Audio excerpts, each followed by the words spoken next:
Very good. હવે અહીંયા આગળ આપણે જે ટોપિક લેવાનો છે આજનો ટોપિક, એમાં બે ત્રણ નાના નાના ટોપિક લેવાના. એમાં એક ટોપિક છે એનું નામ છે કાર્ટેશિયન સંજ્ઞા પદ્ધતિ. કાર્ટેશિયન સંજ્ઞા પદ્ધતિ એટલે શું થાય બેટા? જુઓ પહેલા ફટાફટ સ્પીડથી આ ટોપિક કરાવીશ, ધ્યાન આપજો. અહીંયા આગળ તો કે તમારે 9મા ધોરણમાં આવી ગયું હશે કાર્ટેશિયન યામ પદ્ધતિ, એવું ચેપ્ટર આવ્યું હશે. એમાં એક્સ એક્સિસ કહેવાય અને આને વાય એક્સિસ કહેવાય. તો આને આપણે એમ કહેતા હતા એક્સ એક્સ ડેશ અને આને કહેતા હતા વાય વાય ડેશ. અને અહીંયા આગળ વચ્ચે ઉદ્ગમ બિંદુ આવે. તો આખે આખું જે આ છે ને પકડીને આખે આખું છે ને પકડીને અહીંયા ગોઠવી દેવાનું. તો જો ગોઠવી દઉં છું અહીંયા આગળ, ધ્યાનથી જોજો. આ જે લાઈન છે વાય લાઈન છે, વાય વાય એક્સિસ છે આખી. અને આ જે આખી લાઈન જાય છે મુખ્ય અક્ષમાંથી, એને આપણે નામ આપી દઈશું એક્સ. રેડી? તો આખી આખી જે કાર્ટેશિયન યામ પદ્ધતિ હતી એને આપણે પકડીને ઉદ્ગમ બિંદુને પકડીને આના પોલ ઉપર, ધ્રુવ ઉપર મૂકી દીધી. બીજું કઈ કર્યું નથી આમાં. બોલો અહીંયા સુધી ક્લિયર છે બેટા? ખાલી આટલું કર્યું છે, બીજું આમાં કઈ કર્યું નથી. ચલો હવે આગળ વધીએ બેટા, આગળ વધીએ. માની લે કે આમાં આપણે એક વસ્તુને ગોઠવવી છે, કોઈ માણસને ઉભો રાખવો છે. આ અરીસામાં કોઈ માણસને એની સામે ઉભો રાખી દઈએ તો માણસને અહીંયા ક્યાંક ઉભો રાખી દીધો અથવા વસ્તુને ઊભી રાખી દીધી. આ થઈ ગઈ વસ્તુ. રેડી?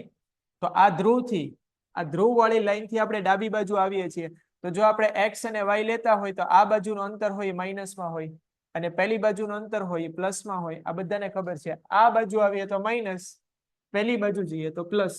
રેડી? તો આ બાજુ આવીએ તો અહીંયાથી લઈને અહીંયા સુધી હોય એને બોલાય વસ્તુ અંતર. કારણ કે વસ્તુને આપણે એટલા અંતરે રાખેલી છે. વસ્તુ અંતરની સંજ્ઞા છે યુ છે, બરાબર? અને વસ્તુ અંતરની જે સંજ્ઞા છે યુ છે એને આપણે નેગેટિવ લેવાની છે. વસ્તુ અંતર છે એની સંજ્ઞા યુ છે, એને આપણે નેગેટિવ લેવાની છે. રેડી? ચલો બેટા, એની પછી વાત કરીએ કે ધારો કે ધારી લઈએ કે આપણને જે પ્રતિબિંબ મળે છે ને એ આ બાજુ જ ક્યાંક મળે છે, બરાબર? આ જ બાજુ પણ ક્યાંક મળે છે. ક્યાં? તો કે અહીંયા ક્યાંક ધારી લઈએ આપણે, અહીંયા ક્યાંક. અહીંયા આપણને પ્રતિબિંબ મળે છે. આ પ્રતિબિંબ થઈ ગયું. રેડી? આને થોડું ડાર્ક કરી દે એટલે ધ્યાનમાં રહેશે. આ પ્રતિબિંબ મળે તો જ્યાં પ્રતિબિંબ મળે ત્યાં સુધીના અંતરને પ્રતિબિંબ અંતર કહેવાય. રેડી? અહીંયા સુધીના અંતરને શું બોલાય? તો કે પ્રતિબિંબ અંતર બોલાય. અને પ્રતિબિંબ અંતર હોય એની સંજ્ઞા વી હોય. તો આપણે ડાબી બાજુએ છીએ, હજી ડાબી બાજુએ છીએ એટલે જવાબ માઇનસમાં આવશે. હવે આપણે વાત કરવાની છે અહીંયા આગળ કે આ લાઈનની ઉપર છીએ કે આ લાઈનની નીચે. તો જો આપણે આવી રીતે સંજ્ઞા પદ્ધતિ દોરી હોય તો ઉપર જે અંતરો હોય, ઉપર જેટલા બી અંતર એ પ્લસ લેવાના હોય અને નીચે કોઈ અંતર આપણે માપતા હોઈએ તે માઇનસમાં લેવાના હોય. રેડી? દાખલા તરીકે લાઈન દોરી છે, ત્યાં કોઈ માણસને આપણે ઉપર ઉભો રાખી દીધો. માણસને ઉપર ઉભો રાખી દીધો. આ માણસ છે એનું માથું છે, બરાબર? એનું સિર છે, આ એનું હેડ છે. તો આ માણસની ઊંચાઈ આપણે માપીએ તો આ એની ઊંચાઈ લેવી હોય તો પ્લસમાં લેવાય. પણ માણસને આપણે ઊંધો લટકાઈ દઈએ આમ, બરાબર? એટલે માણસનું પ્રતિબિંબ નીચે મળતું હોય તો માણસની જે પ્રતિબિંબની ઊંચાઈ મળશે, આ માણસના પ્રતિબિંબની, આ માણસનું પ્રતિબિંબ છે અને એની જે ઊંચાઈ મળશે આપણે એને જો આપણે માપ્યું એને એચ ડેશ કહેવાય પહેલા. તો એને માઇનસમાં લેવાની, કારણ કે આપણે નીચે માપીએ છીએ.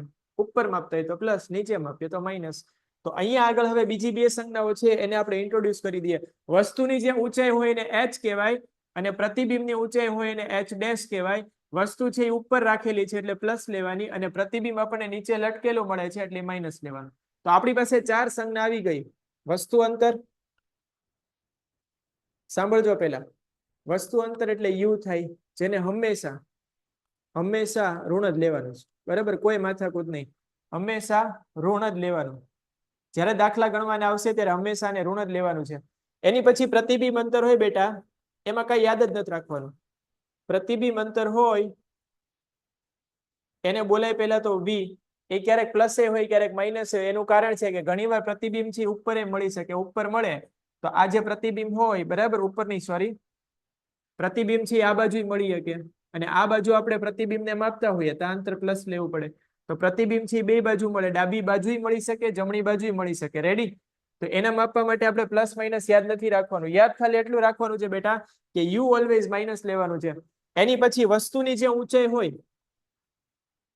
વસ્તુની ઊંચાઈ જેને એચ કહેવાય છે, બરાબર, એ હંમેશા પ્લસ લેવાની. અને પ્રતિબિંબની જે ઊંચાઈ હોય, પ્રતિબિંબ ઊંચાઈ જેની સંજ્ઞા છે બેટા એચ ડેશ છે, બરાબર? એચ ડેશ કેટલી લેવાની? પ્લસ લેવાની, માઇનસ લેવાની, ગમે લઈ શકાય, બરાબર? બોલો બેટા, આ ક્લિયર છે? તો ચાર સંજ્ઞાઓ છે જે તમારે યાદ રાખવાની છે. મેં શોર્ટમાં અહીંયા લખી દીધી છે. આ જે આખી પદ્ધતિ છે એને બોલાય છે કાર્ટેશિયન સંજ્ઞા પદ્ધતિ. હવે માની લઈએ અહીંયાથી આપણે એવું માની લઈએ, કલર ચેન્જ કરી દઈએ કે અહીંથી આપણે ચાલતા ચાલતા આવ્યા, અહીંથી ચાલતા ચાલતા આપણે અહીંયા સુધી પહોંચ્યા, એફ સુધી પહોંચી ગયા, અહીંયા એફ સુધી, બરાબર, અહીંયા સુધી. તો આને બોલાય કેન્દ્ર લંબાઈ. અહીંથી ફરીવાર આપણે ચાલવાનું ચાલુ કર્યું, ચાલતા ચાલતા ચાલતા ચાલતા ચાલતા આપણે અહીંયા સુધી આવી ગયા, ડાબી બાજુ ચાલીએ છીએ તો આને બોલાય વક્રતા ત્રિજ્યા, કારણ કે આપણે સી સુધીનું અંતર માપ્યું છે, સી સુધીનું અંતર, બરાબર. તો ડાબી બાજુ અંતર આપણે માપીએ છીએ એટલે માઇનસ લેવાનું, ડાબી બાજુ અંતર માપીએ એટલે માઇનસ લેવાનું. તો ડાબી બાજુ જેટલા બી અંતર માપો એ માઇનસ લેવાના, જમણી બાજુ માપો એ પ્લસ લેવાના, ઉપર જેટલા માપો એ પ્લસ, નીચે જેટલા માપો એ માઇનસ. રેડી? ચલો બેટા, આ ક્લિયર છે? હા બેટા, ક્લિયર તો દેખાય છે? અક્ષર ક્લિયર નથી દેખાતા? ચલો, આ કાર્ટેશિયન સંજ્ઞા પદ્ધતિ છે એ આખી પૂરી થઈ ગઈ. કાર્ટેશિયન સંજ્ઞા પદ્ધતિમાં એ ખાલી યાદ રાખવાનું છે કે યુ હંમેશા માઇનસ લેવાનું છે. યુ હંમેશા કેવું લેવાનું? તો કે માઇનસ. એક આ યાદ રાખવાનું છે, બરાબર. અને પ્રતિ વસ્તુની ઊંચાઈ હોય એચ, એને હંમેશા પ્લસ લેવાની. બસ આ બે જ વસ્તુ આપણે યાદ રાખવાની છે અત્યારે. તો કાર્ટેશિયન સંજ્ઞા પદ્ધતિમાં આટલું યાદ રાખવાનું છે. વી નો જવાબ ગમે તે હોઈ શકે એટલે યાદ નથી રાખવાનો, અને એચ ડેશ નો જવાબ એ ગમે હોઈ શકે એટલે યાદ નથી રાખવાનો. ક્લિયર બેટા? ચલો, કાર્ટેશિયન સંજ્ઞા પદ્ધતિ છે બેટા અહીંયા પૂરી થઈ ગઈ. આ જે છે પરીક્ષામાં પ્રશ્ન તરીકે નથી આવતો, પણ આ ટોપિક છે એનો ઉપયોગ કરીને આપણે દાખલા ગણવાના હોય છે, જે 3 માર્કમાં દાખલો આવે છે. ચલો, આની પછીના ટોપિકમાં જઈએ બેટા. આની પછીનો ટોપિક છે એનું નામ છે મોટવણી. હવે મોટવણી એટલે પેલા તો શું થઈ સમજી લઈએ. મોટવણી એટલે શું થાય? તો કે મોટવણીની પેલા વ્યાખ્યા સમજાવી દઉં. પણ વ્યાખ્યા ક્યારે આવડે? તો કે એનું સૂત્ર આવડે, બરાબર. મોટવણીનું સૂત્ર છે બેટા એચ ડેશ ના છેદમાં એચ. એચ ડેશ એટલે શું થાય? હમણાં જ સમજાયું, પ્રતિબિંબની ઊંચાઈ. એચ ડેશ એટલે પ્રતિબિંબની ઊંચાઈ અથવા પ્રતિબિંબ ઊંચાઈ, અને છેદમાં લખવાની વસ્તુની ઊંચાઈ અથવા વસ્તુ ઊંચાઈ. આ સૂત્ર છે બેટા. તો આની વ્યાખ્યા લખવી હોય બેટા તો વ્યાખ્યા હાવ ઈઝી છે. આ સૂત્ર પરથી વ્યાખ્યા બનાવવાની અહીંયા આગળ, કે પ્રતિબિંબ ઊંચાઈ અને વસ્તુ ઊંચાઈના ગુણોત્તરને અથવા ભાગાકારને, ગુણોત્તર અથવા ભાગાકારને મોટવણી કહે છે. પ્રતિબિંબ ઊંચાઈ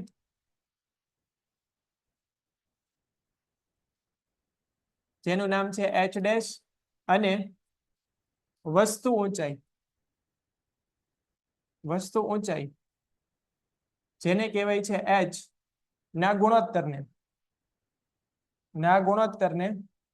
મોટવણી કહે છે. ના ગુણોત્તરને મોટવણી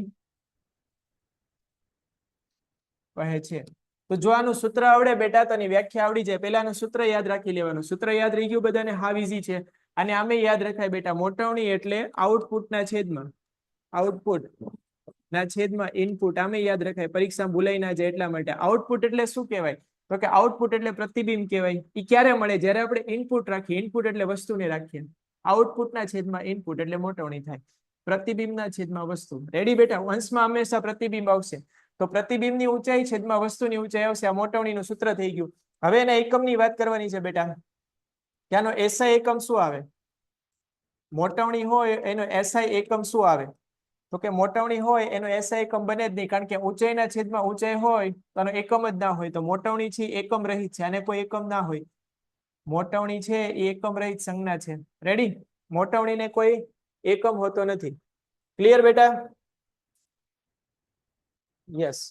ચલો, મોટવણી છે બેટા કેવી હોય છે? તો કે એકમ રહિત હોય છે, કારણ કે ઊંચાઈના છેદમાં ઊંચાઈ ઉડી જાય. ઊંચાઈ એટલે અંતર છે, છેદમાં અંતર છે, અંતર ઉડી જાય તેનો એકમ ના હોય. રેડી? ચલો, એની પછી બેટા વાત કરવાની છે હવે મોટવણી હોય એનો એક નાનો એવો ચાર્ટ દોરી દઉં છું. આ મોટવણી શું કહેવા માંગે છે એની વાત કહું છું. હવે મોટવણી હોય બે પ્રકારની હોઈ શકે બેટા, બરાબર. મોટવણી ની જે સંજ્ઞા હોય, બરાબર, મોટવણીની જે સંજ્ઞા હોય એના પરથી આપણને આના પરથી પ્રતિબિંબ, આ તમને સમજાવવા માટે લખું છું. પ્રતિબિંબ કેવું છે ને એ ખબર પડે, કેવું છે તે ખબર પડે. બરાબર? હવે જે બોલું છે ને બરાબર સમજો બેટા. પરીક્ષામાં પ્રશ્ન આવે છે, સમજી લેજો બેટા, કે જો મોટવણીનું મૂલ્ય m નું મૂલ્ય ધન હોય, તો સમજવાનું કે જે પ્રતિબિંબ છે ને એ આભાસી છે. આપણું જે પ્રતિબિંબ બને છે ને આભાસી પ્રતિબિંબ બને છે. એમ નું મૂલ્ય બેટા પ્લસ હોય ધન એટલે આભાસી, આટલું યાદ રાખવાનું, ધન એટલે આભાસી. અને આનાથી ઉલટું કે જો એમ નું મૂલ્ય ઋણ હોય બેટા, ઋણ એટલે માઇનસ, તો પ્રતિબિંબ હોય એ વાસ્તવિક બને. પ્રતિબિંબ શું બને? તો કે વાસ્તવિક બને. ઋણ એટલે માઇનસ, આટલું યાદ રાખવાનું છે. બોલો બેટા, એટલે સુધી ક્લિયર છે? મોટવણી એટલે શું? હા, આ બોર્ડમાં પૂછાય છે બેટા, એટલા માટે જ આ સવાલ કરાવે છે. મોટવણી એટલે શું બેટા? તો કે મોટવણી એટલે ઊંચાઈના છેદમાં ઊંચાઈ, પ્રતિબિંબની ઊંચાઈ છેદમાં વસ્તુની ઊંચાઈ, એનું સૂત્ર લખવાનું, એની વ્યાખ્યા લખવાની. એનું એકમ તો કે ના હોય, એકમ રહિત હોય. મોટવણી પરથી ખબર શું પડે? સૌથી ઇમ્પોર્ટન્ટ વસ્તુ હવે અહીંયા આવે છે. હવે આની પ્રેક્ટિસ કરાવું છું બેટા, ધ્યાનથી જોજો. અહીંયા આગળ 2-4 મિનિટની પ્રેક્ટિસ કરાવું છું, ધ્યાનથી જોજો. મોટવણી કેવા શું માંગે છે એનો મતલબ તમને સમજાવું છું. મોટવણી એમ કહે કે 5 છે, તો આનો મતલબ એવો થાય કે વસ્તુ એ 5 ગણી મોટી દેખાશે. 5 ગણી મોટી દેખાશે. રેડી? કારણ કે 5 આવ્યું એનો મતલબ વસ્તુ છે, ધારો કે વસ્તુ છે એની લંબાઈ છે 1 મીટરની હોય ને, તેના પ્રતિબિંબની લંબાઈ હોય ને 5 મીટરની થઈ જાય, 5 ગણી થઈ જાય. રેડી? ધારી લે, અહીંયા જોઈ લો બેટા, પછી થોડી વાર એને ડાઉટ લઈએ આપણે. ધારો કે વસ્તુ છે એની ઊંચાઈ x હોય, તેના પ્રતિબિંબની ઊંચાઈ હોય ને 5x થઈ જાય. મોટવણી એવું કહેવા માંગે છે. મોટવણીનું જેટલું મૂલ્ય હોય એટલા ગણું પ્રતિબિંબ દેખાય, એટલા ગણું. તો મોટવણી પરથી આપણને અંદાજો આવી જાય કે પ્રતિબિંબ નાનું મળે કે મોટું મળે. તો હું તમને 3 ઉદાહરણ આપી દઉં અહીંયા આગળ, કે ધારો કે મોટવણી છે એ પ્લસ તમને 2 મળે છે, ધારો કે મોટવણી છે એ તમને પ્લસમાં 1/2 મળે છે, અને ધારો કે મોટવણી છે એ +1 મળે છે. આ ત્રણેય વસ્તુ છે એ તમને શું શીખવાડે છે, શું સમજાવે છે, શેનો સંકેત આપે છે? પરીક્ષામાં આવું પૂછાય છે. તો પહેલા તો પ્લસ એટલે શું કહેવાય બેટા? હમણાં જ સમજાવ્યું હતું તમને. પ્લસ એટલે કયું પ્રતિબિંબ આવે? તો કે આભાસી. પ્લસ એટલે આભાસી પ્રતિબિંબ મળે, અને આભાસી પ્રતિબિંબ હોય ચત્તુ હોય, એટલે પ્રતિબિંબ અહીંયા તો પેલા આભાસી ને ચત્તુ મળશે. અને સાથે સાથે બગડો એટલે એવું કે છે કે વસ્તુ છે એ મોટી દેખાશે, 2 ગણી. વસ્તુ હશે, ધારો કે હું વસ્તુ તરીકે હોય તો મારું પ્રતિબિંબ છે મારી કરતા ડબલ હાઈટનું દેખાશે, 2 ગણું મોટું. તો અહીંયા આગળ વસ્તુનું પ્રતિબિંબ છે ને એ વિવર્ધિત દેખાશે. વિવર્ધિત એટલે મોટું કહેવાય, બરાબર? વિવર્ધિત એટલે મોટું કહેવાય. તો આના પરથી તમને 2 વસ્તુ ખબર પડી શકે. પહેલી વસ્તુ એ ખબર પડે કે પ્રતિબિંબનો પ્રકાર કયો છે, અને બીજી વસ્તુ એ ખબર પડે કે પ્રતિબિંબ છે એની સાઈઝ કઈ છે. પ્રતિબિંબની 3 સાઈઝ હોઈ શકે, કાં તો નાનું હોઈ શકે, કાં તો સમાન માપનું હોઈ શકે, જેવી વસ્તુ છે એવી ને એવી દેખાય, અને કાં તો પ્રતિબિંબ મોટું હોઈ શકે.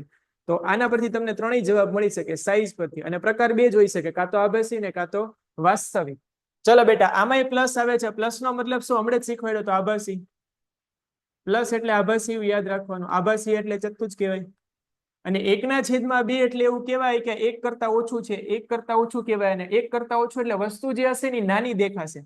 વસ્તુ કેવી દેખાશે? નાની. બરાબર? તો આમાં આભાસી, ચત્તુ અને નાનું પ્રતિબિંબ તમને મળશે. અહીંયા નાનું પ્રતિબિંબ. અહીંયા આગળ હવે પ્લસ છે, આ પ્લસ એ શું દર્શાવે છે? પ્લસ એવું દર્શાવે છે કે આભાસી પ્રતિબિંબ છે. પ્લસ એટલે આભાસી બેટા, બીજું કઈ યાદ જ નથી રાખવાનું. અને 1 એવું દર્શાવે છે કે વસ્તુ 1 ગણી મોટી દેખાશે. 1 ગણી મોટી એટલે એટલી ને એટલી જ કહેવાય. રેડી? 1 ગણી મોટી એટલે એવું કહેવાય કે વસ્તુનું પ્રતિબિંબ વસ્તુ જેટલું જ મળશે. પ્રતિબિંબ વસ્તુ જેટલું જ મળશે. બોલો બેટા, આ ટોપિક ક્લિયર છે? હવે મોટવણી શું કહેવા માંગે છે? પ્લસ હોય એનો મતલબ સમજવાનો, આભાસી. બસ, બીજું કઈ યાદ નથી રાખવાનું. પ્લસ એટલે આભાસી. 1 કરતા વધારે હોય તો મોટું, 1 કરતા ઓછું હોય તો નાનું, ને 1 હોય તો સરખું પ્રતિબિંબ મળે. ક્લિયર બેટા? હા, હવે સમતલની એની વાત કરીએ. હવે સમતલની એની વાત કરીએ. બોલો બેટા, આમાં કોઈને ક્લિયર ના હોય તો પેલા બોલી દો, એટલે આગળ બીજા ઉદાહરણની વાત કરીએ. હવે બીજા ઉદાહરણની પ્રશ્ન પરીક્ષામાં કેમ આવે છે એની વાત કરીએ. હવે પ્રશ્ન બેટા પરીક્ષામાં કેમ આવે છે એની વાત કરીએ. હવે સમજી લો. પેલા પ્રશ્ન પરીક્ષામાં કેમ આવે છે એની વાત કરીએ આ ટોપિકમાંથી. તો સૌથી પહેલા તો અરીસાની થોડી વાત કરી દઈએ. અંતર્ગોળ અરીસો મેં તમને સમજાવી દીધો. અંતર્ગોળ અરીસો. પછી બહિર્ગોળ અરીસો છે એ આપણે સમજવાનો નથી, બરાબર? સીધું યાદ જ રાખવાનું છે, બહિર્ગોળ અરીસો. અને ત્રીજી વસ્તુ સમતલ અરીસો આવે બેટા, સમતલ.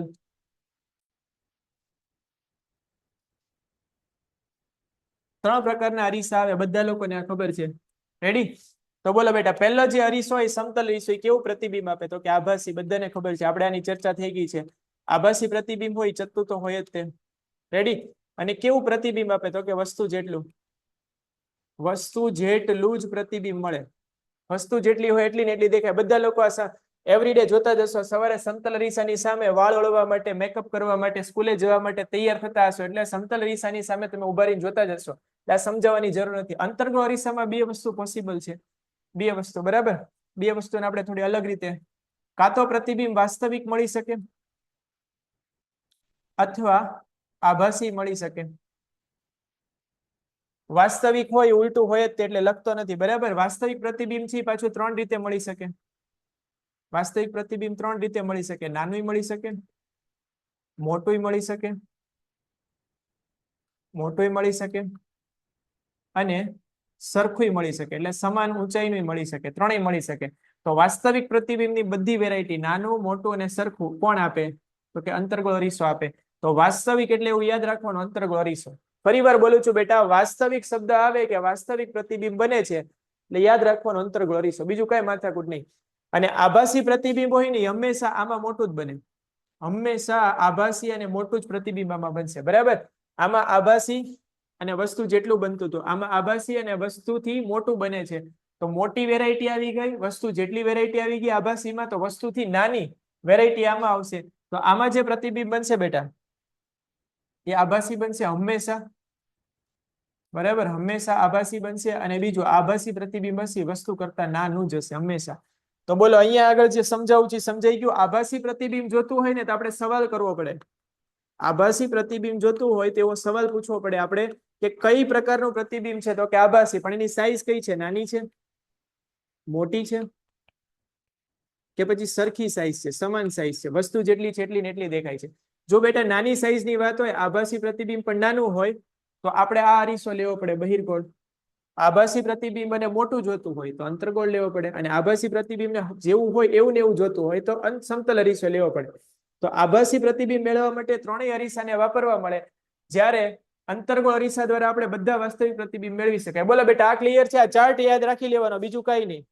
ચાર્ટ ક્લિયર હોય તો બેટા આગળ વધીએ. હવે એક સવાલ ઉપર જઈએ. અહીંયા આગળ એક નાનો એવો સવાલ આપી દો બેટા. આ સવાલ તમને એવું કહે છે કે એમ ના મૂલ્ય પરથી, પરીક્ષામાં આવો સવાલ આવે છે, એમ ના મૂલ્ય પરથી જણાવો કે, સ્ક્રીનશોટ લઈ લેજો સવાલ પૂરો થાય એટલે. એમ ના મૂલ્ય પરથી જણાવો કે અરીસો કયા પ્રકારનો છે અને પ્રતિબિંબ નો પ્રકાર કયો છે, સાઈઝ કઈ છે? ત્રણ પ્રશ્નના જવાબ આપવાના છે. અરીસો કયો છે, પ્રતિબિંબનો પ્રકાર કયો છે અને સાઈઝ કઈ છે? બેટા સૌથી પહેલા આપણે પ્રતિબિંબ છે એનો આપણે ઉકેલ લાવીશું. તો પહેલો પ્રશ્ન બેટા તમને આવી રીતે આપ્યું છે કે એમ નું મૂલ્ય છે બેટા +1 હોય તો આનો મતલબ શું થાય? કયો અરીસો હોય? પહેલા તો કે પ્લસ એટલે હમણાં જ સમજાયું બેટા, આભાસી થાય. પ્લસ એટલે આભાસી થાય. અને એક એવું કે છે કે વસ્તુ જેટલું જ પ્રતિબિંબ મળે, વસ્તુ જેટલું જ મળે. બોલો બેટા, હમણાં જ સમજાયું. આભાસી ને વસ્તુ જેટલું હોય તો અરીસો કયો હોય? હમણાં જ સમજાયું. બોલો બેટા, જવાબ લખો કમેન્ટમાં, કયો અરીસો હશે? જવાબ લખો, ફટાફટ જવાબ ટાઈપ કરો બેટા. આભાસી અને વસ્તુ જેટલું જેટલું પ્રતિબિંબ મળે તો અરીસો કયો હશે? જવાબ લખો ફટાફટ કમેન્ટમાં બેટા. સમતલ અરીસો હશે બેટા. કેવો અરીસો હશે? આ સમતલ. જે વાપરેલો અરીસો હશે સમતલ હશે બેટા. બીજો સવાલ, હવે અહીંયા આગળ બીજો સવાલ છે આપણે આવી રીતે લઈએ છીએ કે ધારો કે એમ નું મૂલ્ય -1 હોય તો હવે શું કે +1 આવી ગયું, -1 લઈ લઈએ આપણે. તો માઇનસ નો મતલબ શું થાય? હમણાં જ સમજાયું, વાસ્તવિક. અને જ્યારે બી તમને એવું ખબર પડે કે વાસ્તવિક પ્રતિબિંબ બને એટલે સીધું ઠપકારી દેવાનું કે અંતર્ગોળ અરીસો છે, બરાબર? આગળ જોવાની જરૂર જ નથી. વાસ્તવિક પ્રતિબિંબ હંમેશા અંતર્ગોળ અરીસા દ્વારા જ બને, ચાહે નાનું હોય, મોટું હોય કે સરખું હોય. એટલે આગળ જોવાની જરૂર જ નથી. પણ છતાં બી આપણે આગળ જોઈ લે, વાસ્તવિક અને કેવું પ્રતિબિંબ મળે? તો કે વસ્તુ જેટલું. ભલે ને વસ્તુ જેટલું મળે કે વસ્તુ કરતા મોટું મળે કે વસ્તુ કરતા નાનું મળે, પણ વાસ્તવિક એટલે અંતર્ગોળ અરીસો જ આવે. તો બોલો બેટા, આ જે વસ્તુ છે એના પરથી ખબર પડી ગઈ કે મોટવણી પરથી મોટવણી પરથી તમને કઈ કઈ વસ્તુ જાણવા મળી શકે તો અહીંયા આગળ લખી દઉં છું. મોટવણી પરથી તમે શું જાણી શકો તો કે અરીસાનો પ્રકાર જાણી શકો, બરાબર, અરીસાનો પ્રકાર જાણી શકો.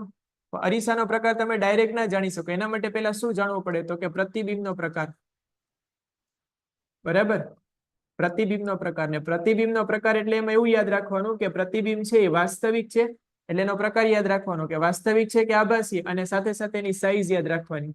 પ્રકાર એટલે આ પ્રકાર અને સાઈઝ આ બે ભેગા થાય ત્યારે પ્રતિબિંબ કેવું છે આપણને ખબર પડે, અને એના પરથી આપણે અંતર્ગત અરીસાનો પ્રકાર જાણી શકીએ અથવા અરીસાનો પ્રકાર જાણી શકીએ. રેડી બેટા? બોલો આ ટોપિક ક્લિયર હોય બેટા? તો આપણે આગળ વધીએ. મોટવણીનો ટોપિક ક્લિયર છે?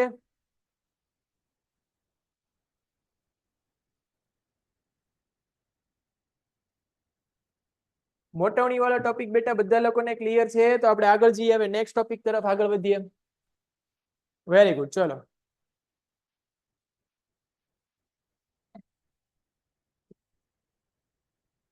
તો મોટવણી વાળો ટોપિક છે બેટા, ઈ જ કન્ટિન્યુ છે. હવે ઈ જ ટોપિક કન્ટિન્યુ છે. હવે જે સમજો એને સમજી લો બેટા. આ જે ટોપિક હતો એ કન્ટિન્યુ છે આપણો, બરાબર. આ સમજૂતી માટે બધા ઉદાહરણ મેં લીધા છે અહીંયા આગળ. આ ટોપિક કન્ટિન્યુ છે. આ ટોપિકમાં હવે યાદ શું રાખવાનું છે? જો પરીક્ષામાં તમને આ ટૂંકનોંધ પૂછાય કે મોટવણી એટલે શું, સમજૂતી આપો 2 માર્ક અથવા 3 માર્કમાં, તો આ જ રીતે લખવાનું છે. પણ એક વસ્તુ હવે ખાલી નવી લખવાની છે અહીંયા આગળ. શું તો કે પ્રશ્ન આવી રીતે પૂછાય કે અરીસાની મોટવણી સમજાવો. અરીસાની મોટવણી. તો જો અરીસાની મોટવણી હોય ને બેટા તો અહીંયા આગળ સૂત્રમાં ખાલી એટલો ફેરફાર કરી દેવાનો, બરાબર. સૂત્રમાં નાનો એવો ફેરફાર કરી દઉં છું બેટા, નાનો એવો ફેરફાર. ધ્યાનથી જોજો શું ફેરફાર કરું છું. આ તો એમને એમ જ આવશે, h ડેશ ના છેદમાં h, આમાં કઈ ફેર નહીં આવે. પણ અરીસાની વાત હોય ને તો જવાબ આવે -v ના છેદમાં u. આનું બીજું સૂત્ર બને -v ના છેદમાં u. ક્યારે? કે જ્યારે અરીસાની વાત હોય ત્યારે, બરાબર. અરીસા માટે જ આ સૂત્ર સાચું છે. અને જ્યારે તમને એમ કે બેટા સાંભળજો, પહેલા જ્યારે તમને એમ કે અરીસાની મોટવણી સમજાવો ત્યારે પહેલું સૂત્ર એમને એમ લખવાનું, પહેલું સૂત્ર એમને એમ જ લખવાનું, બીજો કઈ ફેર નહીં કરવાનો. એની બરાબર બીજું સૂત્રમાં માઇનસ લખવાનું, માઇનસ. એટલે અરીસાની વાત આવી ગઈ. પણ જો સવાલ આવો હોય કે લેન્સની મોટવણી એટલે શું સમજાવો, તો આ જ જવાબ ઠપકરવાનો, પણ ખાલી અહીંયા પ્લસ કરી દેવાનું. શું ફેર કરવાનો ખબર પડી ગઈ બેટા બધાને? ખાલી આ જે સૂત્ર છે પ્લસ કરી દેવાનું. પહેલાની ટેક્સ્ટ બુકમાં એવું આવતું હતું બેટા અહીંયા આગળ કે આ સૂત્રનો ઉપયોગ કરીને આ સૂત્ર તારવો અરીસા માટે, અને લેન્સનું સૂત્ર હોય તો સૂત્ર આવું આવે, v ના છેદમાં u જ આવે પણ પ્લસમાં આવે. તો આ જ સૂત્રનો ઉપયોગ કરીને લેન્સનું સૂત્ર તારવો. આવા 2 ટોપિક આવતા હતા. હવે ટોપિક નથી આવતા એટલે આપણે એમાં નથી જવાનું. રેડી?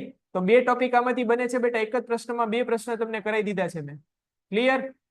તો જો અરીસાની વાત હોય તો આ સૂત્રમાં માઇનસ લખવાનું અહીંયા આગળ, અને લેન્સ હોય તો આ સૂત્રમાં અહીંયા આગળ પ્લસ કરી દેવાનું. બસ એટલો ફેર કરવાનો. એટલે આમાં 2 પ્રશ્ન સમાયેલા છે, અરીસાની મોટવણી અને લેન્સની મોટવણી. બોલો બેટા ક્લિયર છે? ક્લિયર છે? તો આગળ વધીએ હવે નેક્સ્ટ ટોપિક તરફ. ચલો નેક્સ્ટ ટોપિક. નેક્સ્ટ ટોપિક છે બેટા, એનું નામ છે હવે અહીંયા આગળ વક્રી ભવનાંક, બરાબર. નેક્સ્ટ ટોપિક છે એનું નામ છે વક્રી ભવનાંક. ધ્યાનથી જોજો. હવે વક્રી ભવનાંક હોય ને 2 ટાઈપના હોય.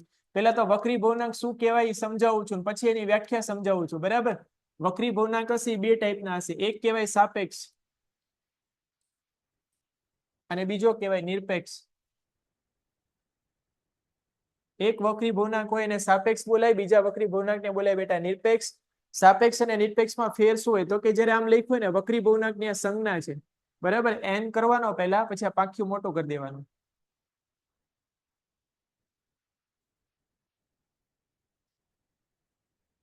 શું થાય છે?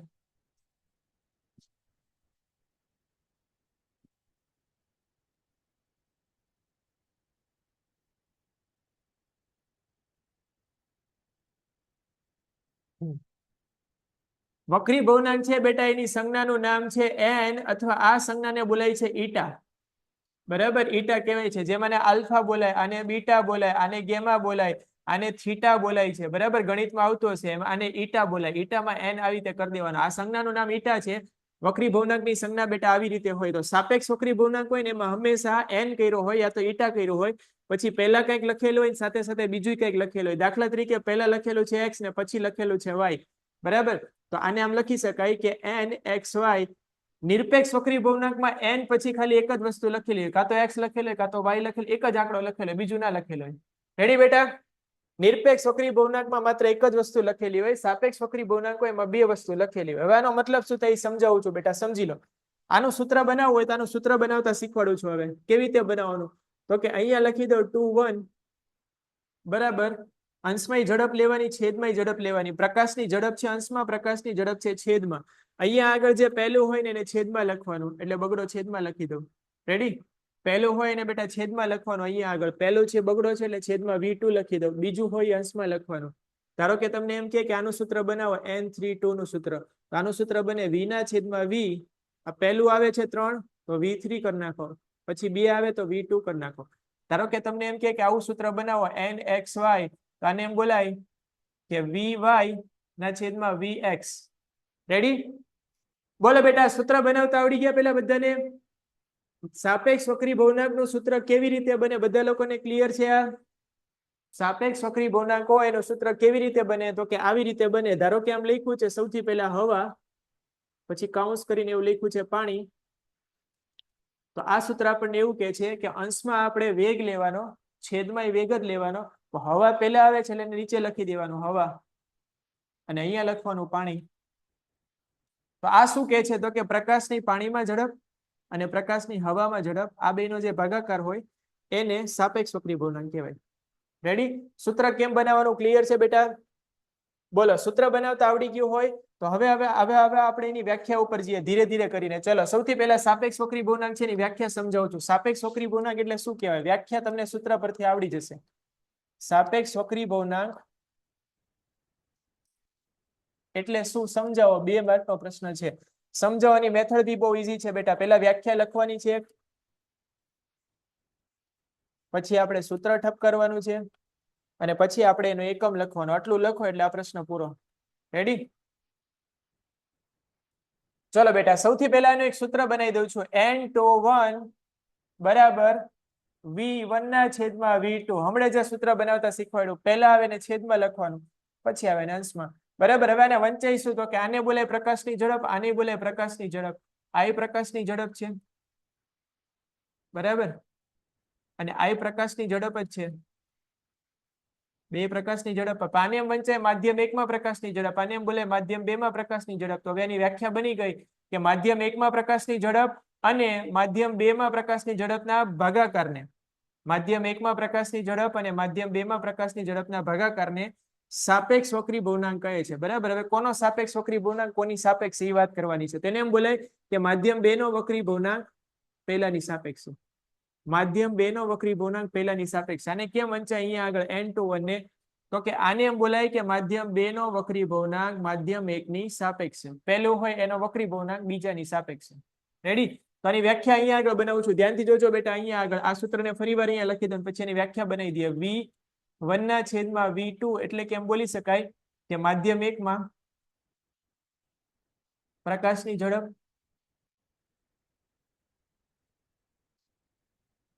અને માધ્યમ 2 માં પ્રકાશની ઝડપ. આને ખાલી વાંચી લો એટલે વ્યાખ્યા બની ગઈ, બીજું કઈ નથી બેટા. એટલે પહેલા મેં તમને સૂત્ર બનાવતા શીખવાડ્યું, એની પરથી એનું ગુજરાતી બનાવતા, ને હવે એને વાંચી લો એટલે આની વ્યાખ્યા બની ગઈ. ચલો બેટા, આને કેમ વંચાય? માધ્યમ 1 માં પ્રકાશની ઝડપ અને માધ્યમ 2 માં પ્રકાશની ઝડપ ના ગુણોત્તરને માધ્યમ 1 માં, શોર્ટમાં લખું છું બેટા, માં 1 એટલે માધ્યમ 1 છે. રેડી? માધ્યમ 1 માં પ્રકાશની ઝડપ V1 અને માધ્યમ 2 માં પ્રકાશની ઝડપ એટલે કે V2 ના ગુણોત્તરને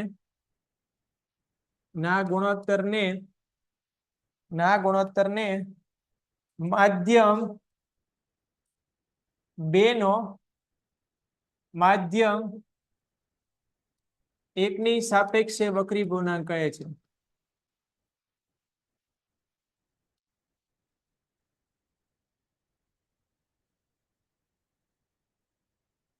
રેડી બેટા? ચલો, હવે આને એકમની વાત કરવાની, એનો એકમ શું કહેવા માંગે છે? તો કે અંશમાંય ઝડપ છેદમાંય ઝડપ. ઝડપ અને ઝડપ તો ઉડી જાય, બરાબર, એનો એકમ બને નહીં. તો વક્રી ભવનાંકનો કોઈ એકમ ના હોય. વક્રી ભવનાંકી એકમ રહિત રાશિ છે. વક્રી ભવનાંકી એકમ રહિત રાશિ છે. રેડી? ચલો, સાપેક્ષ વક્રી ભવનાંક બધા લોકોને ક્લિયર છે બેટા? તો હવે આપણે નિરપેક્ષ વક્રી ભવનાંકમાં જઈએ. નિરપેક્ષ વક્રી ભવનાંકનું સૂત્ર શું હોય સમજી લો પહેલા. તો કે નિરપેક્ષ વક્રી ભવનાંકમાં ધારો કે n1 લખેલું હોય તો અંશમાં હંમેશા c આવે અને છેદમાં અહીંયા જે હોય ને આવે v1 હોય તો v1 આવે.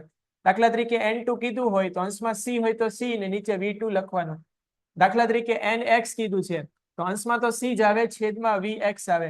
આ શું કહેવા માંગે છે? તો કે શૂન્ય અવકાશમાં પ્રકાશની ઝડપ અને માધ્યમ 1 માં પ્રકાશની ઝડપ. શૂન્ય અવકાશમાં પ્રકાશની ઝડપ, માધ્યમ 2 માં પ્રકાશની ઝડપ. શૂન્ય અવકાશમાં પ્રકાશની ઝડપ અને માધ્યમ x માં પ્રકાશની ઝડપ. આમાં અંશનું માધ્યમ હોય ને ફિક્સ હોય. જુઓ, અંશનું માધ્યમ બદલાતું નથી, એટલે એને નિરપેક્ષ વક્રી ભવનાંક કહેવાય. કોઈ ઉપર આધાર રાખતો નથી. નિરપેક્ષ વક્રી ભવનાંક. તો આની ફોર્મ્યુલા આપણે બનાવી હોય તો આની ફોર્મ્યુલા બની ગઈ બેટા n1 એટલે c ના છેદમાં v1. આની ફોર્મ્યુલા બનાવીને ફટાફટ આ ટોપિકને આપણે પૂરો કરીએ. નિરપેક્ષ વક્રી ભવનાંક એટલે શું થાય? નિરપેક્ષ વક્રી ભવનાંક એટલે શું સમજાવો. 2 માર્કનો પ્રશ્ન છે તો પેલા વ્યાખ્યા ઠપ કરી દેવાની, પછી એનું સૂત્ર ઠપ કરી દેવાનું અને પછી એનો એકમ લખી દેવાનો. બરાબર? આ બધી જ વસ્તુ ખબર ક્યાંથી પડે બેટા? તો કે આપણે એના સૂત્ર પરથી. તો n1 નું સૂત્ર શું થાય? તો કે અંશમાં c આવે, છેદમાં v1 આવે. c એટલે શું કહેવાય? તો કે c એટલે શૂન્ય અવકાશમાં પ્રકાશની ઝડપ. c એટલે શૂન્ય અવકાશમાં પ્રકાશની ઝડપ છેદમાં માધ્યમ 1 માં પ્રકાશની ઝડપ. માધ્યમ 1 માં પ્રકાશની ઝડપ. રેડી? તો આની વ્યાખ્યા બનાવી તો આના પરથી વ્યાખ્યા બની જાય બેટા. c અને v1 ના ભાગાકારને n1 કહે છે. આની વ્યાખ્યા બની ગઈ. તો ફટાફટ બનાવી દઈએ કે શૂન્ય અવકાશમાં પ્રકાશની ઝડપ, પ્રકાશ ચાચાની ઝડપ c અને માધ્યમ 1 માં પ્રકાશની ઝડપ. પ્રકાશની ઝડપ v1 ના ગુણોત્તરને માધ્યમ 1 નો નિરપેક્ષ વક્રી ભવનાંક કહે છે. રેડી? ચલ, આમાં તે ઝડપના છેદમાં ઝડપ છે એટલે આને એકમ તો ના જોઈએ, એકમ રહિત હોય. કેવી રાશિ છે? એકમ રહિત રાશિ છે. ક્લિયર છે બેટા? હવે બેટા આમાંથી પ્રશ્ન MCQ માં કેવા આવે છે સમજી લો પેલા. તમને પરીક્ષામાં આવા પ્રશ્ન આવશે.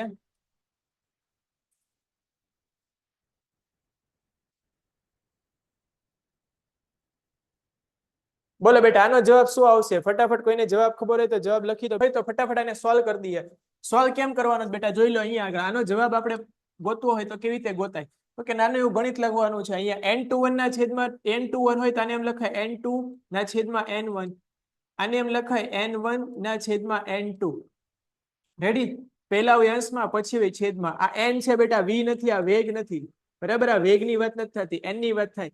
n2 કેન્સલ, n1 કેન્સલ, તો જવાબ આવે 1. જવાબ કેટલો આવશે બેટા? 1. રેડી? કેવી રીતે કર્યું બધા લોકોને ક્લિયર છે? તો દાખલા તરીકે આવો દાખલો હોય બેટા.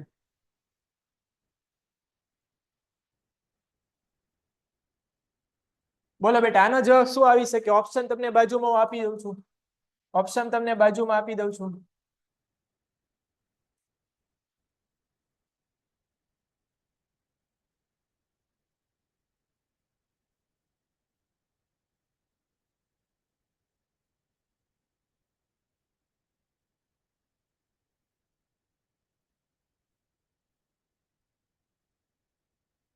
ચલો બેટા, આનો જવાબ શું પોસિબલ છે? ફટાફટ જવાબ લખો કમેન્ટમાં. A, B, C કે D? બોલો, આમાં જવાબ શું આવશે બેટા? A, B, C કે D? એ જવાબ આવશે. ઘણા લોકો એમ કે છે સર એ જવાબ આવશે. એ હા, એ જવાબ કઈ રીતે આવશે? ચલો ઓપ્શન થોડા ચેન્જ કરી દઉં છું. એ જવાબ પેલા તો નહીં આવે.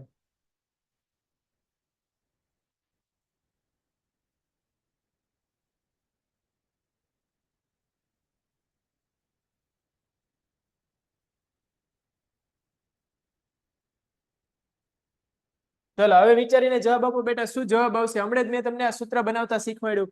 બોલો આનું સૂત્ર શું બને? તો કે અંશમાં લખવાનો n3 છેદમાં લખવાનો n4. પહેલા હોય ઉપર લખવાનું, પછી હોય નીચે લખવાનું. હમણાં જ શીખવાડ્યું. તો આ પહેલું સૂત્ર બનાવતા શીખવાડી દીધું. આને આ રીતે છૂટું પાડી શકાય, અંશ અને છેદમાં. એ જ રીતે ગુણાકારમાં આને છૂટું પાડવું હોય તો આમ લખાય n5 ના છેદમાં n3. બોલો આમાંથી શું ઉડી જાય? તો કે n3 ઉડી જાય. તો લખી શું શકાય? તો કે અંશમાં શું વધ્યું? n5 અને છેદમાં શું વધ્યું? n4.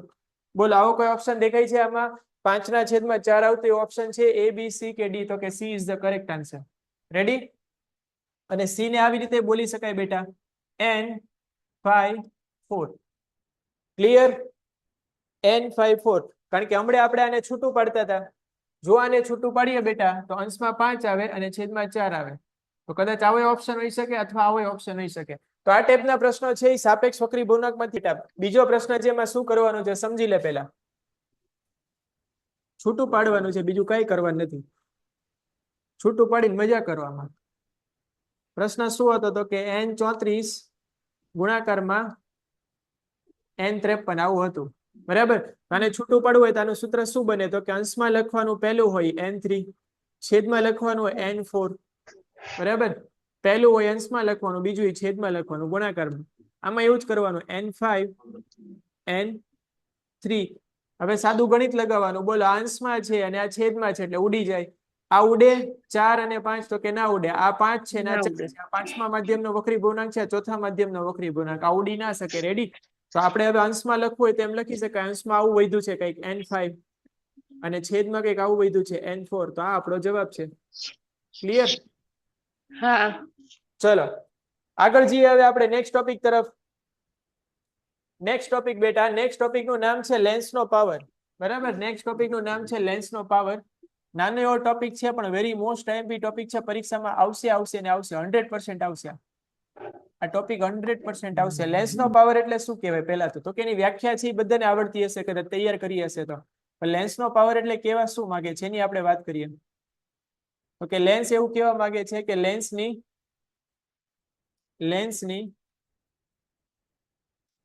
કેન્દ્રિત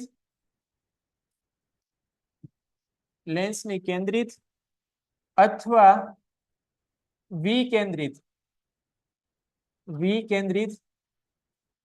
કરવાની ક્ષમતા. બરાબર? લેન્સનો પાવર હોય એનો મતલબ આવો થાય કે લેન્સની કાં તો કેન્દ્રિત કરવાની ક્ષમતા કાં તો વિકેન્દ્રિત કરવાની ક્ષમતા. બેટા લેન્સ વાળો ટોપિક છે એ આપણે હજી આમ જોવા જઈએ તો ચાલુ નથી કર્યો, પણ આપણે અત્યારે રિવિઝનના ફોર્મમાં એવું જોવા જઈએ તો આવો કઈ લેન્સ હોય ને બહિર્ગોળ લેન્સ કહેવાય. બધા લોકોને આ ખબર હશે. બરાબર? આ બહિર્ગોળ લેન્સ કહેવાય. બહિર્ગોળ લેન્સમાં જો આપણે સમાંતર કિરણો આપી દઈએ ને તે સમાંતર કિરણોને ભેગા કરી દે. સમાંતર કિરણોને શું કરી દે? ભેગા કરી દે. ભેગા કરે એટલે એમ બોલાય કે આ કેન્દ્રિત કરી દે. બરાબર? આ કિરણોને ભેગા કરી દે. આને જેટલા બી કિરણો આપો ને એ વક્રીભવન પામીને ભેગા થઈ જાય. જેટલા બી કિરણો આપો સમાંતર એ વક્રીભવન પામીને ભેગા થઈ જાય. આ કિરણોને કેન્દ્રિત કરવાની ક્ષમતા ધરાવે. બીજો જે લેન્સ આવે બેટા જેને બોલાય છે અંતર્ગોળ લેન્સ. બરાબર? આ અંતર્ગોળ લેન્સ છે. આ શું કરે એની વાત કરીએ. અંતર્ગોળા લેન્સ છે. તો અંતર્ગોળ લેન્સમાં આપણે અહીંયા આગળ વચ્ચે એક લાઈન દોરી દઈએ જેને મુખ્ય અક્ષ કહેવાય છે. બરાબર? એમાં આપણે જો કિરણો આપીએ ને કિરણોને છૂટા પાડી દે. આને સમાંતર કિરણો આપે ને છૂટા પડી જાય. સમાંતર કિરણો આપવાથી છૂટા પડે. સમાંતર કિરણો આપવાથી છૂટા પડી જાય. બરાબર? આ કિરણને જો આપણે પાછળ લંબાવીએ ને તો અહીંયાથી છૂટું પડતું એવું લાગે. આ કિરણને લંબાવીએ તો અહીંથી છૂટું પડે. આ કિરણને લંબાવીએ તો અહીંથી છૂટું પડે. આ કિરણને લંબાવીએ તો અહીંથી છૂટું પડે. તો બધા કિરણો છે ને આપણને એવું લાગે કે અહીંથી છે ને છૂટા પડે છે. એટલે વિકેન્દ્રિત થાય છે. આ બિંદુ પાસેથી કિરણો છે એ છૂટા પડે છે. બરાબર? અને છૂટા પડે એને શું બોલાય? તો કે વિકેન્દ્રિત થાય એવું બોલાય. તો આપણી પાસે બે ટાઈપના લેન્સ હોય બેટા. હવે આપણે પાવરની વાત કરીએ. પાવર એટલે શું કહેવા માંગે છે? તો કોઈ પણ એક લેન્સને આપણે ઉપયોગ કરીને પાવર છે એ સમજાવી દઉં છું. હવે પાવર શું કહેવા માંગે છે સમજો બેટા.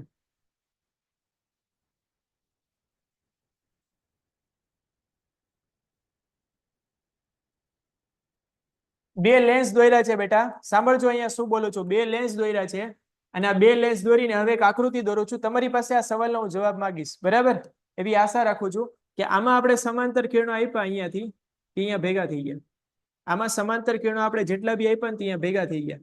અહીંયાથી આપણે અંતરમાં આપ્યું તો આપણને એવું ખબર પડી કે આ જે અંતર છે ને બેટા એને કહેવાય કેન્દ્ર લંબાઈ, અને આ કેન્દ્ર લંબાઈ આપણને 10 મળી. કેન્દ્ર લંબાઈ બેટા કેટલી મળી? 10 મળી. હવે સાંભળજો બેટા, આમાં જો આપણે સમાંતર કિરણો આપ્યા ને તો સમાંતર કિરણો ભેગા તો થયા પણ દૂર જઈને ભેગા થયા. ઘણા બધા દૂર ગયા અને પછી ભેગા થઈ ગયા. તો આપણે આને અહીંથી અંતરમાં આપ્યું ને તો આને બોલાય તો કેન્દ્ર લંબાઈ જ તે. જ્યાં ભેગા થતા હોય એ અંતરને બોલાય કેન્દ્ર લંબાઈ. બરાબર, આ કેન્દ્ર લંબાઈ બોલે. પણ આમાં કેન્દ્ર લંબાઈ તમને 20 મળી. કેન્દ્ર લંબાઈ કેટલી મળી? તો કે 20 મળી. હવે આ શું કહેવા માંગે છે? તો કે આ લેન્સનો પાવર એટલો બધો વધારે છે કે એને સમાંતર કિરણો આપણને જલ્દી ભેગા કરી દેશે. બરાબર, આ લેન્સનો પાવર એટલો બધો વધારે છે કે ફટાફટ ભેગા કરી દે છે બેટા. અને આ લેન્સનો પાવર ઓછો છે એટલે કિરણોને ધીરે ધીરે ભેગા કરે, એટલે કિરણો દૂર સુધી જશે ને પછી ભેગા થશે. તો હવે આ વસ્તુ શું કહેવા માંગે છે? જો કેન્દ્ર લંબાઈ વધારે હોય ને તો પાવર હોય ઓછો હોય. રેડી? જો કેન્દ્ર લંબાઈ વધારે હોય બેટા તો પાવર હોય ઓછો હોય, ને કેન્દ્ર લંબાઈ ઓછી હોય, કેન્દ્ર લંબાઈ નાની દેખાય છે મને, તો પાવર હોય ની વધારે હોય. બોલો બેટા, સાચી વાત છે? પાવર વધારે હોય તો એની કેન્દ્ર લંબાઈ ઓછી હોય, ઉલટું યાદ રાખવાનું. બરાબર, અને એની પછી પાવર જો ઓછો હોય તો કેન્દ્ર લંબાઈ વધારે હોય. તો આના પરથી જ તે આ જે આકૃતિ દોરી છે બેટા એના પરથી જ તેનું સૂત્ર બને છે. અહીંયા આગળ પાવરનું સૂત્ર બધાને આવડતું હશે. પાવર એટલે શું કહેવાય? તો કે P બરાબર 1/f. f એટલે કેન્દ્ર લંબાઈ. તો પાવરનું સૂત્ર બધાને આવડતું હશે, એમાં આપણે વધારે માથાકૂટ નહીં કરીએ. તો પાવર આવું કંઈક કહેવા માંગે છે, કેન્દ્રિત અથવા વિકેન્દ્રિત કરવાની ક્ષમતા. આની વ્યાખ્યા બનાવી તો અહીંથી બની જાય કેન્દ્ર લંબાઈના વ્યસ્તને, આ જે કેન્દ્ર લંબાઈ છે એના વ્યસ્તને પાવર કહે છે. લેન્સની કેન્દ્ર લંબાઈના વ્યસ્તને લેન્સનો પાવર કહે છે.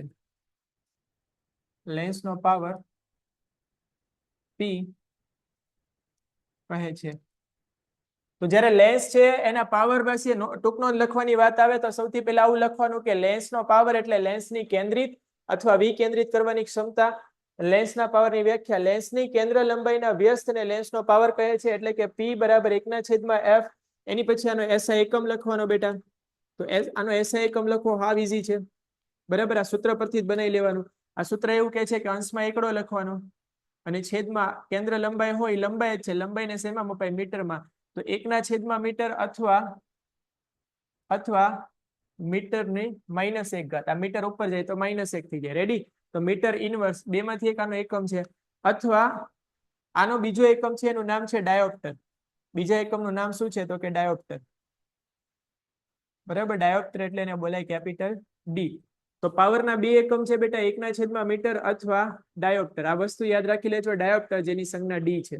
રેડી? બોલો બેટા, રેડી છે? હા, સેક્શન એ માટે જ બેટા આ ચેપ્ટર તમને હું કરાવું છું. રેડી? એટલા માટે એવા પ્રશ્નો છે ને આપણે એટલા હદ સુધી જ સમજવાના છે કે જેથી કરીને તમને સેક્શન એ છે એમાં માર્ક્સ તમારા ના જાય. એટલે હું તમને ટોપિકમાં મેઇન મુદ્દા માલ છે ને જ સમજાવું છું. રેડી? જે IMP પ્રશ્નો છે એ જ આપણે કરવાના છે.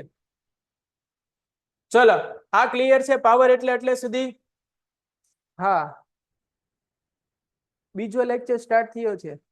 હા બેટા, બીજો લેક્ચર ભલે સ્ટાર્ટ થઈ ગયો, આપણે 5 મિનિટ આજે વધારે લેવાની છે. બરાબર, તમારી એક્ઝામમાં આ ટોપિક 100% આવવાનો છે. એટલે 100% આવવાનો છે એટલે અહીંયા આગળ આપણે ફોકસ કરીએ. આ ટોપિકને અહીંથી કન્ટિન્યુ કરીએ છીએ આપણે. રેડી? આ જ સ્લાઇડમાં કન્ટિન્યુ કરી દે એટલે તમારે સ્ક્રીનશોટ લેવો હોય તો લઈ શકાય. હવે લેન્સના પાવર પરથી શું ખબર પડે બેટા? જો અહીંયા આગળ જો પાવરનું મૂલ્ય પ્લસ હોય ને તે આપણને એવું દેખાડે છે કે બહિર્ગોળ છે, લેન્સ બહિર્ગોળ છે. બરાબર, જે લેન્સ વાપર્યો હોય ને બહિર્ગોળ લેન્સ છે. અને જો લેન્સનો પાવર માઇનસમાં હોય બેટા તો આપણે જે લેન્સ વાપર્યો હોય અંતર્ગોળ લેન્સ હોય. હવે જે બોલું એને બરાબર સમજજો, જે બોલું એ. દાખલા તરીકે તમારામાંથી જેટલા વિદ્યાર્થીને ચશ્મા છે, બરાબર, એ ચશ્મા દૂરના હશે. અને દૂરના ચશ્મા એટલે લઘુ દ્રષ્ટિ કહેવાય. સાંભળજો પહેલા, દૂરના ચશ્મા એટલે લઘુ દ્રષ્ટિ કહેવાય. લઘુ દ્રષ્ટિની ખામી હોય, અને લઘુ દ્રષ્ટિની ખામી હોય એને આપણે ઉકેલવી હોય. બરાબર, એનું આપણે સોલ્યુશન લાવવું હોય તો એના માટે કયો લેન્સ પહેરવો પડે? તો કે અંતર્ગોળ લેન્સ પહેરવો પડે. બરાબર, તમે કે મેં જે લોકો અત્યારે ચશ્મા પહેરેલા છે, સ્પેક્ટેકલ્સ પહેરેલા છે, એના માટે અંતર્ગોળ લેન્સ પહેરવો પડે. અને અંતર્ગોળ લેન્સ હોય એનો પાવર હંમેશા માઇનસમાં હોય. હમણાં જ સમજાયું, અંતર્ગોળ લેન્સનો પાવર હંમેશા માઇનસમાં. એટલે જ્યારે બી હવે તમે ચશ્મા ચેક કરાવવા જતા હોય ને એટલે ડોક્ટર એના પ્રિસ્ક્રિપ્શનમાં આવું લખી દેશે તમને. આવું કંઈક બોક્સ હશે, બોક્સમાં કંઈક અહીંયા પ્લસ ની લીખવું હોય, માઇનસમાં લીખવું હશે. બરાબર, -2 નંબર છે ને બીજી આંખમાં -2.5 છે પણ માઇનસ લખ્યા હોય એટલે જ્યારે તમે ચશ્માવાળા દુકાને જાઓ ને એટલે તમને સવાલ ના પૂછે નજીકના નંબર છે કે દૂર નહીં. માઇનસ એટલે સમજી જાય કે આ દૂરના નંબર છે, અને દૂરના નંબર હોય એટલે એને બોલાય લઘુ દ્રષ્ટિ, કારણ કે આપણી દ્રષ્ટિ લઘુ છે, નજીક સુધી દેખાય છે, બરાબર, એટલે દૂરના નંબર છે. અને આના માટે જે ચશ્મા વપરાય અંતર્ગોળ લેન્સના હોય. શેના હોય બેટા? અંતર્ગોળ લેન્સના. બોલો બેટા, આ ક્લિયર છે? હવે આ ટોપિક શું કહેવા માંગે છે? પ્લસ એટલે બહિર્ગોળ યાદ રાખો, માઇનસ એટલે અંતર્ગોળ યાદ રાખો, અને ખાલી પાવરમાં જવું ના હોય. જો આની બદલે કેન્દ્ર લંબાઈ આપી હોય તો આવું જ હોય, બરાબર, કારણ કે પાવર અને કેન્દ્ર લંબાઈ બે સરખી જ વસ્તુ છે, એવું યાદ રાખવાનું. કેન્દ્ર લંબાઈ પ્લસ હોય તોય બહિર્ગોળ, કેન્દ્ર લંબાઈ માઇનસ હોય તોય અંતર્ગોળ, બરાબર. ચલો બેટા, આ ક્લિયર છે? હા, પ્રેસ બાયોપિયા છે સર. હા, આ ક્લિયર છે? તો આજનો લેક્ચર છે બેટા આપણે અહીંયા પૂરો કરીએ છીએ. આજના લેક્ચરમાં બેટા એટલા ટોપિક આપણે લીધા છે કે જે ટોપિક પરીક્ષામાં એઝ ઇટ ઇઝ આવે છે અને એ ટોપિક તમે આરામથી તૈયાર કરી શકો, અને સાથે સાથે એમાંથી એક માર્કના પ્રશ્નો તમારા કવર થઈ જાય, ખરા ખોટા ખાલી જગ્યા બધી વસ્તુ. તો આ ટોપિકને સમજી વિચારીને યાદ રાખજો. જો રટ્ટા માર્યા તો ગયા. રેડી? સ્ક્રીનશોટ લઈ લેજો બેટા, કોઈ પ્રોબ્લેમ નથી, સ્ક્રીનશોટ લઈ લો.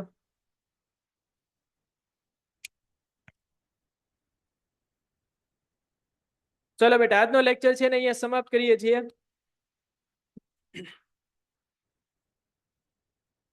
પહેલેથી સ્ક્રીનશોટ લેવા છે. ચલો બેટા, પહેલેથી સ્ક્રીનશોટ લેવા માંડો ફટાફટ, ધીરે ધીરે કરીને, શાંતિથી સમજી લેજો અને સમજીને યાદ રાખજો. આ બધી વસ્તુ છે.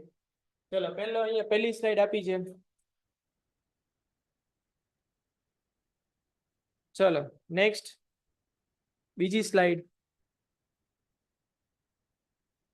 આ સ્લાઇડ હતી મોટવણી.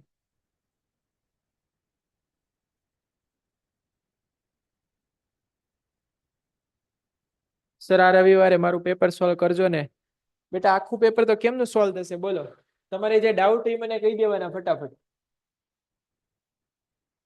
ચલો, એની પછી નેક્સ્ટ.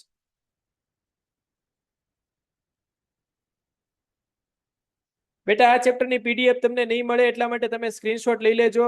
આ ચેપ્ટરમાંથી બેટા તમારે આઈએમપી પ્રશ્નો છે એટલા જ તમને અહીંયા કરાવવાના છે. ડિટેલમાં કરાવીશ તો એટલો ટાઈમ આપણી પાસે નથી કે આખું ચેપ્ટર કરાવીશ તો તમે એને રેડી કરી શકશો. રેડી? ચલો, એની પછી નેક્સ્ટ. સર, મને સમજાવો, શું સમજવું છે? બોલો બેટા.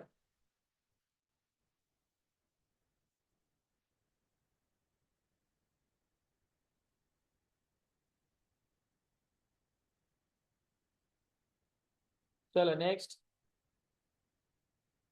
શું સમજવું છે પણ?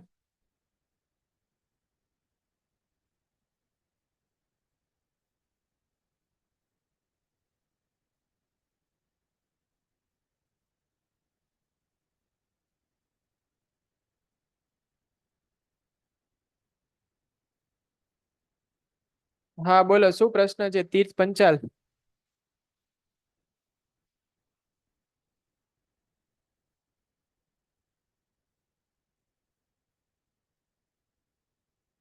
યસ બેટા, બોલો, શું પ્રશ્ન છે? ફટાફટ ટાઈપ કરો કમેન્ટમાં.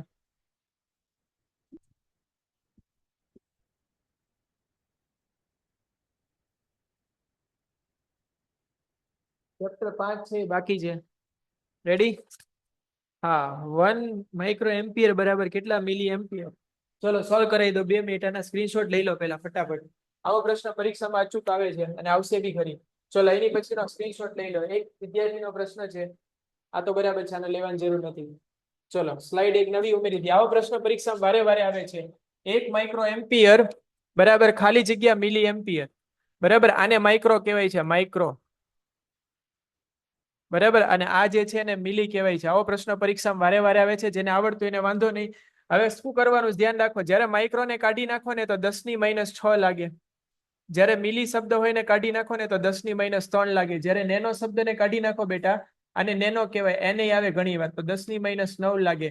કિલો હોય તો 10⁻3 લાગે. આવું 3-4 વસ્તુ યાદ રાખવાની છે. રેડી?